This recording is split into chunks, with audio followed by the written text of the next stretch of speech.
which means technically the Viewstoners are now here. Hello, Viewstoners. They're only here when I decide to start the edit, so... Oh. It's going to be real awkward. They're just here listening to you. Yeah, they're just here listening to me about how I'm going to leave this part out of the edit. Yeah. Chest bump. What, Viewstoners, be very still and he won't see you. My vision's based on movement. Look, I have got... I've got news about that. Briefing. I've got movie news about what you just said. Yeah? Do we want to go to Tarsh? Or Mastia? Let's go to Tarj. But yeah, my movie news is that the new Jurassic Park has officially been announced. But I thought they were finished with Jurassic No, World. it's now Jurassic World Rebirth. Why? And you know what's really funny? Like, I don't know who everybody is in it. I know it's starring ScarJo, but I also know it's starring Mahershala Ali, and it's gonna come out before Blade does. Think the Blade that he's a part of might be dead? Every time I see news about that movie, it's lost director, lost writer, lost actor. Like, that movie's never happening. And I don't know how they fucked it up. It's like, get cool black guy, give samurai sword, set on vampires. Yeah. It's a pretty simple formula. You know, you would think.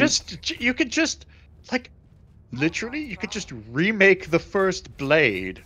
Like, oh man, you know what you should rewatch? The first Blade. It is still so fucking cool. Really? Does it hold up? Yeah, Blade 1 and Blade 2. Like, they're, dated in their ways. But Blade 2 specifically is really fucking cool. So you're saying both Blade movies hold up really well? I am saying that. Oh shit, we get the orbital rail cannon strike for free. Don't waste it, Marcus. Yeah. Okay, I'll switch it out now. I'm getting 380s, so y'all better watch out. I want to take 380s too. You son of a bitch. Fine, 380s, here we go. Yeah, 380s. See if I can. I should bring my autocannon. Automatic cannon. Cannon that is automatic. It just makes everything part of the main storyline. Yeah. Everything gets folded in. We're not on public matchmaking, are we? No. That's why I backed out of the mission select, because I remembered. Okay. Good. So no, a moose once bit my sister. A moose once bit my sister. Wherever you are, Moose once bit my sister. I hope your hell dives are fun and good. Bitten by a moose. Oh shit. Space Vietnam. Oh no. Oh shit, we're in Nam. The swamps of Nam. I asked you guys. It's did. Nam episode 380. Part 2, Marcus. For Vietnam War 2. You don't know. I don't know the names Throwing of the 380. planets. What, are you really just throwing a 380, Thomas? Yeah. You're in range of enemy artillery, guys. Oh, Jesus Christ.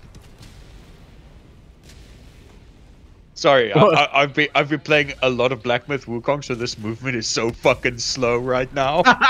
Yeah, because that movement is anything but. This is so slow, oh my god, it's like I'm walking through molasses. You are the molasses of war, Marcus! Oh god, my orbital bounced off a tree! Oh god! Danger close everywhere, that's the 380. Oh, I just got 5 kills.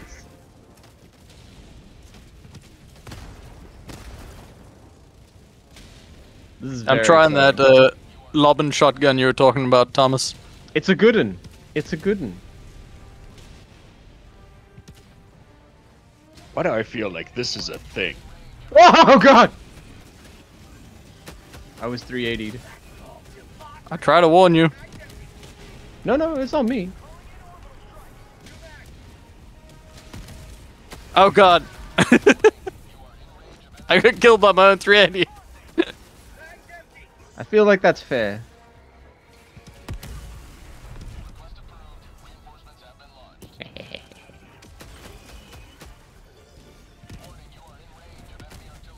Yeah, I'm next to the enemy artillery. I got it. Yes. Tick yes. Yes. I understand. Fuck off. Oh god. Got it. Cool. Oh god, is my 380 still going? I think it's mine.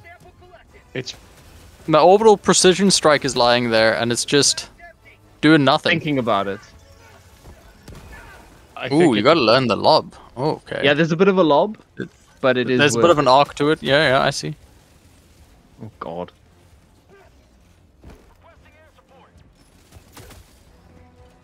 Fuck you, robot. Yeah, why is your orbital precision just lying there on the ground? Sad. I don't know. Are you winning, Marcus? What? Yeah. So we watched A Quiet Place day one yesterday. Finally. Yeah, no, it's good. It's definitely the best of the Quiet Place films. Exactly. Also, the by like we quite a said. large margin.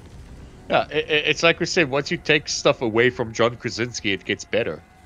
We should take Emily Blunt away from John Krasinski.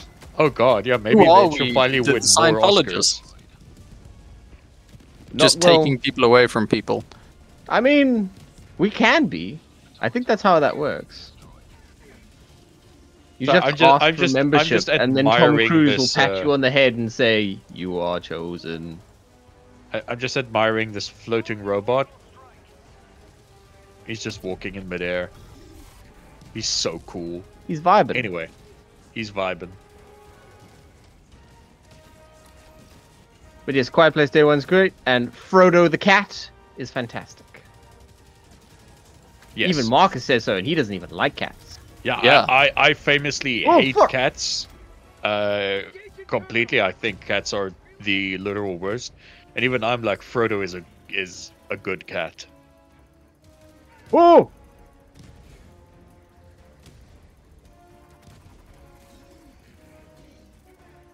Space Vietnam is terrifying! Space Vietnam is terrifying.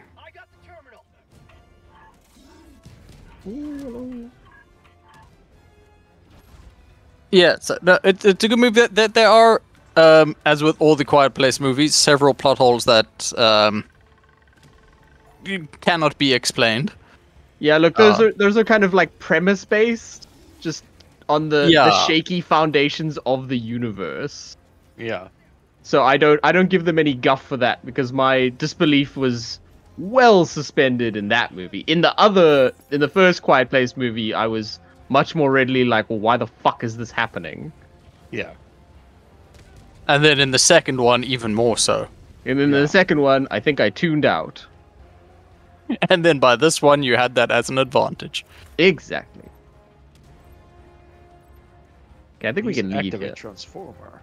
I'm activating a transformer. Let's just. I'm gonna throw some supplies down towards the little computer logo. Thank you. Generator is up, boys. Hooray! Good job, Marcus. I did a thing. I'm out of that type of ammo. That's terrible. I watched 3 movies this week, all with the title of Nightwatch, and none of them were the same. Was one of them okay, because there's one Nightwatch that I know that not many people have seen. Is it a Russian film based on like a book? One of where them the was, I'm Nightwatch, sure. Where one of them was like they're the Nightwatch. They defend the motherland from supernatural threats. Yes, that was exactly it. Yes, I saw that one in. Fun fact: I saw that Nightwatch in back when it came out initially. 2004. 2004 in the cinema at the University of Stellenbosch. Wow. Wow. And I'll tell you what, I don't know. So obviously it was subbed, right? Yeah. And so were the subtitles just like sort of like the normal text over the image? Yeah. How else? Okay. No. Because in the theatrical cut, and this is Oh fantastic. shit! Oh shit! Theatrical cut lore. Let's go. Yeah, in the theatrical cut, the subtitles form part of the scenes properly. Oh, that's awesome. What? So, like, Oh, I for love example, that. Oh, shit. Drowning. do you know there's Don't that? go this way. Don't go this way. I won't. One I'll never forget is there's a scene where the woman is walking like next to a river, and then there's like whispers or whatever, like in the background, something evil. So those subtitles appear as trails of blood in the water. That's so cool and hammy. I love it. That's cool. Was very cool, very hammy, and I was so pissed off when I got the home release version way back when, the DVD cut, and it was Danger close. Danger everywhere. Oh, that's bad. You could why change it? I don't know. I don't know why you would change it, but I'm seeing that's happening a lot for subtitles. The formatting is getting completely butchered on streaming releases because there's no real oversight with it. Yeah. So they're just like pumping it out without any care for formatting, which, you know, like with stuff like that, forms a major part of the actual filmmaking. Like real care and thought went into that. It did. The only reason I could think of they would do it the way they did, but cutting that out, is for budgetary reasons. In that, you know, they couldn't afford to do all those fancy effects in all the different languages that it would need to be subtitled in. Yeah. So they just decided to leave it all out, which that's lame. That's still lame. Like you can still have the English on screen and the normal subtitles, I guess. Yeah, exactly. But then again, people might think, what am I doing? Reading book? This is movie. Why so much words? Why read book when movie will do? But yes, Friendship apparently there was supposed to be an entire trilogy of those films. Really? I know there is a Daywatch and a Nightwatch. I don't know if there are any more than that. Twilight Watch. Yeah. Twilight Watch. You're not actually wrong, Jason. I think it was either Twilight or Dusk Watch was going to be the third one. That's hilarious. But anyways, tell us more about this film that I know I've seen. Yeah, so it's about back in the old days when good was good and evil was evil. Good and evil met on a big bridge and just had a big fight. And then good was like, nah, let's not do that anymore. And then Russian janitors were like, yeah, we'll keep the peace forever. And then the vampires were like, no, we want to eat people. And then a lady curses herself and there's a whirlwind of crows. Yeah, that's exactly what I remember. Perfectly, perfectly described. Yep, that's the movie. It's not great, but it really is trying to do stuff. Like you can see real creativity coming in with some of the decisions and like design choices and stuff. And I really like it. And also like Russian cinema that is not Soviet era is one of my least watched like spheres of cinema. Oh my god, did you just drop that at my feet? Yes. I think that's a yes. No. So yeah. I haven't used my 380 yet. I'm waiting for I've watched, maximum like, comedic 2 effect. Russian modern movies. One of which is Nightwatch. The other one was this like a movie that felt like a Unreal Engine demo. Was it Guardians, the superhero movie with the bear? It was Guardians, the superhero movie with the bear. Of course it was. That movie is so dumb. So dumb. But yeah, that was those are like the only two modern Russian films I've seen. So I mean, I don't know if they're Might still see making more. if there is still a Russian film industry. I'm sure there is. Almost certainly. Oh, let's call in some supplies. I'm talking about a film industry, not a propaganda department. Ay. There have I'm been not a sure you war know what for- film industries are. I was about to Marcus. say, Marcus, I'm gonna Oh, hold your shit. hand real gently when I talk to you about the Marvel films. Real gentle Do when I I need to talk be to you sitting about down? the entire oeuvre of one Michael Bay. Do I need to be sitting down for this? You do need to be sitting down for this. Actually, you need to be standing up and saluting. And saluting the fucking flag! Oh, God. But yeah, they're great. The other Nightwatch films I watched, one is from the 90s with a very, very, very, very young Nikolai Coster-Waldau, and it's one of the only times Oh. I've seen him act, like really act. And Sarah confirms that in the Game of Thrones, his character is quite, like, not one-dimensional, but like two-dimensional, not very complex, not a whole lot going on. He sort of is in like season 4, and then they ran out of books, and they were responsible, and then not at Oh. all. Right. So yeah, it was nice to see him like really sink his teeth into some solid acting when he was young. He did a great job, I feel. Oh God. Help! Help! Oh no, I died because I missed. And yeah, it's a fairly solid Danish. And that's the other thing is he gets to speak his home language and actually act, which is quite cool. And yeah, it's a fairly solid Danish thriller with some of the worst signposting I've ever seen. So, I say worst. Some of the most obvious signposting I've ever seen in a movie. And but Those Scandinavians do know how to pretty make good. thrillers. oh yeah, overall pretty good. And then turns out this year they made a sequel.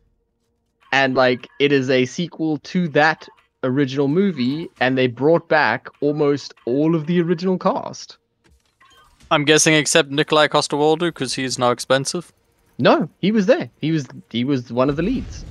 Oh. And not just like a lead in a small capacity for 2 scenes, like driving the movie. Wow. Real lead. Yeah, no, I was as surprised as you, because I figured like he would only take the big Game of Thrones money now because he's a big Game of Thrones boy. But I guess like if you don't actually worry, are like actor, you're like, oh yeah, I guess I was in Game of Thrones, but I still want to work. I'm pretty sure most of the people that were on Game of Thrones are now very, very mindful of the fact that they were on Game of Thrones and need to rehabilitate their acting careers. Well, this is the thing. Like I use Game of Thrones actor brackets derogatory for the youth that kind of came up as Game of Thrones actors who kind of outside of Game of Thrones very clearly are not suited for anything. But Yes. because of the like cultural force that Game of Thrones was and the very specific like script that they had to work with, they did a good job and people liked them. But like anything outside of that, they just have not been able to get a career going. Like none of them. I cannot think of one of the Game of Thrones people that are famous because of Game of Thrones that have a career. I'm not admittedly familiar with anything outside of season 1, but the big names that you heard about, I don't. The girl one. I'm pretty sure they had Which- multiple which- women which in that girl show, one? Marcus. The girl one, the one that all the millennials named their daughters after. Oh, Khaleesi. I have yes. met They actual tried children. with her, but I have met actual children at work who have been named that. Like, oh no. yeah. I'm just like, That's how, you that's are how gonna much of a beat your cultural child. touchstone. You are Game gonna of beat Thrones your parents to was. death with a sock full of pennies one day. As we established at lunch today, Thomas, you are responsible for your own name after a certain point. That is true. At some point, it just does. It falls to you. Fun fact. It takes to change your name legally in this country. To get it legally changed is a trip to Home Affairs and like 48 rand. First name, yes. Surname is a little bit more complicated if you're not getting married. Yeah, well, yeah, but like, why would you change your last name unless it's Hitler? There's a couple of surnames associated with the history of this country that I think some people would be keen to forget.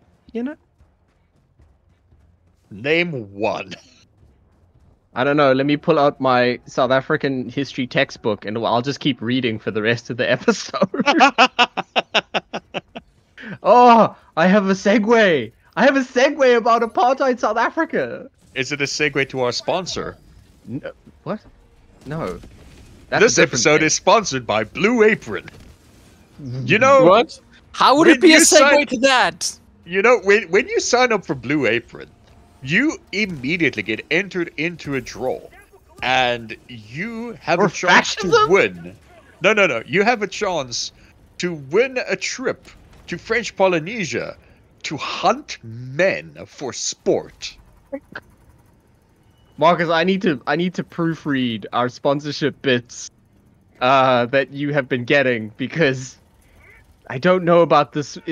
I don't know if this is in keeping with our brand identity. Use code Craven the Hunter for 10% off your first Blue Apron order. I thought you were gonna say use code Most Dangerous Game. Boo, Marcus! I expected better from you. Why? That's on me. I said that's on me. I said that's my fault. I need alignment. My segue for apartheid South Africa that I can't believe I have, that you threw me unsuspectingly, is I watched one of Toni Collette's first ever acting jobs, and that is a film called Muriel's Wedding, and it's when she was still actually acknowledging that she was Australian and not pretending to be American for her whole career, which admittedly she has been very successful at. There, got it.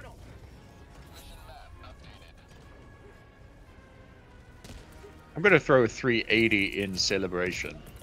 Don't do that. I think that's fair. 380 going up. Tank! I saw it, but there's a 380 coming. Yeah. The 380 will deal with the tank, I'm sure of it. 380 will deal with us! Yeah, the 380 will deal with a lot of things. That's what 380s are for. You're not wrong! I'm running! Chosen one! I rewatched that last week. I love that it's so good! Fucking much! No, wait. My segue! Okay. So in You sound like a tech pro, Thomas. I haven't done one racial slur. I don't sound like a tech bro at all. You were just complaining about your segue. And something about apartheid. That's close enough for me. But yes, anyway, in this film, Muriel's Wedding, Toni Collette plays a woman who's kind of incredibly desperate to get married. And it takes place in the late 80s, early 90s. 380. And Laser. In the movie, it presents an athlete who just, wants to compete in the games, but he can't because his home country's done a bunch of evil racism, and he's South African. And she's like, "Yeah, I'll marry you." And so the movie is like presenting us as this hilarious fucking joke of like, this is as bad as it could humanly possibly be. So you've got to know that when Australia is like, your racism is too bad for us, then you've got to know.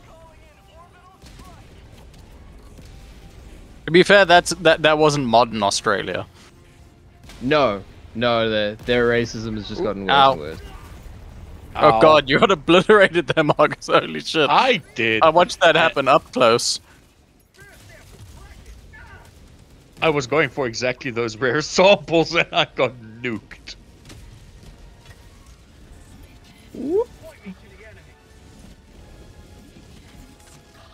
Oh god. There are a lot of bots behind us. There's a lot of bots in front of you too. A lot of bots everywhere. Thomas, call in extraction. I can't. They're all over the place. Here's my autocannon backpack. There's less now. Okay, I'm coming. Yeah, we watched Kung Pao. We watched a fascinating true crimey documentary on Friday about the Vengabus. about you know the quote unquote troubled teen industry. No. What's that? So, okay, how best to describe it? So you know how American conservatives think because your child touched a joint that they're immediately gang affiliated? Yes. They are, but go on. Yeah. Okay. So the troubled teen industry, especially this fucking one organization known as WASP, the Worldwide Association for something or I other. thought it was the white Anglo-Saxon peoples. Could be. It's two W's. The They very white literally, Anglo-Saxon peoples. so it's a completely unregulated industry where they just literally torture kids.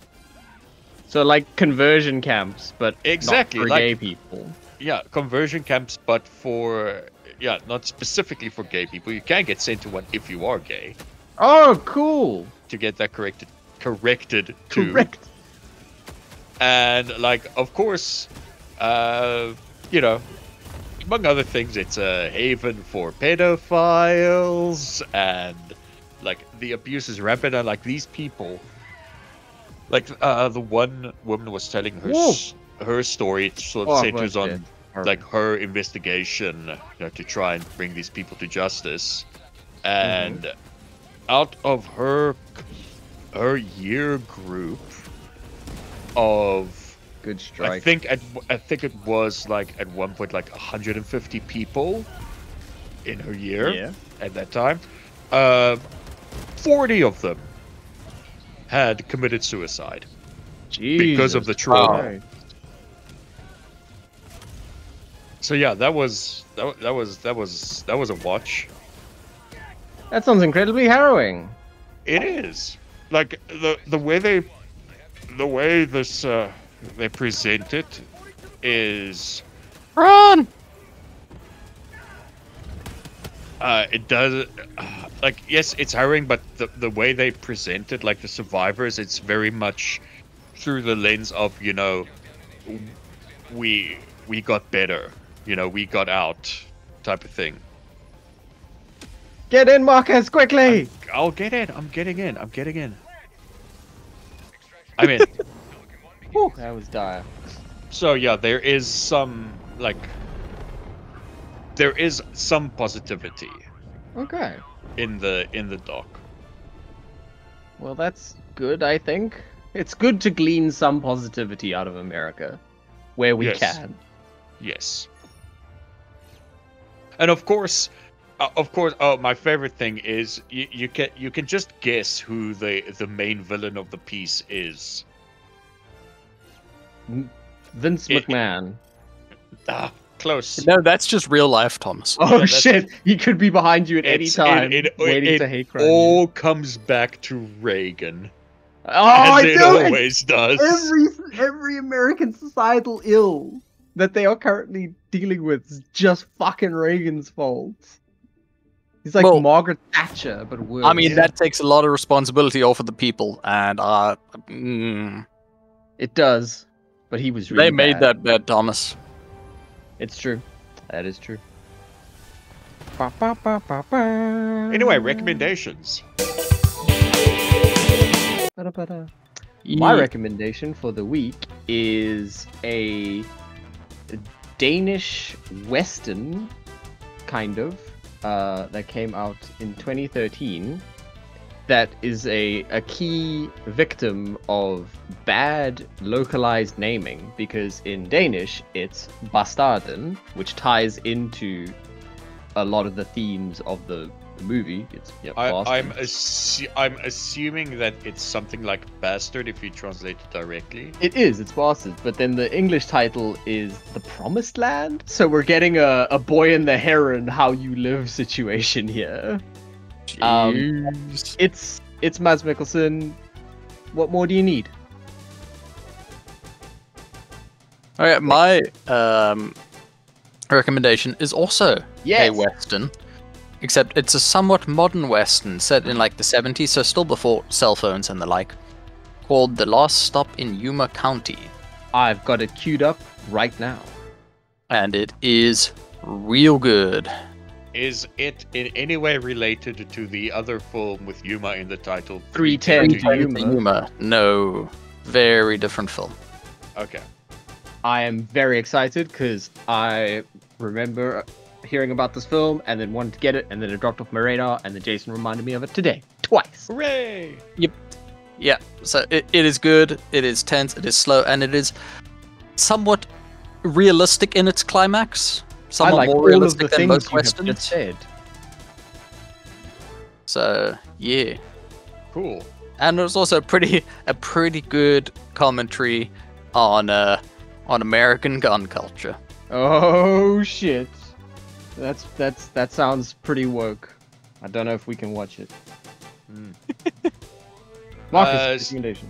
Well, sticking with the Western theme, Oh shit. I'm just gonna Triple recommend. Westerns. No, I'm just gonna recommend to watch or play Black Myth Wukong. Because Journey it's to the based on West. Journey to Very the smart, Jay the Marcus. West, I see what you did there. Yeah, because it is not Oh, only no, a very good. It's not only a very good, very fun video game to play. The viewing experience, if you don't have the reflexes and muscle memory to play it, should be just as entertaining.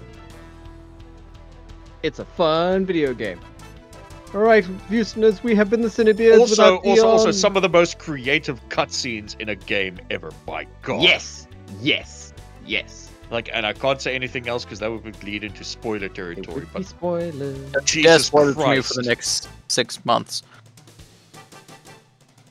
Okay, we've Well, been the that's- Cinebeards. Good night. Good night.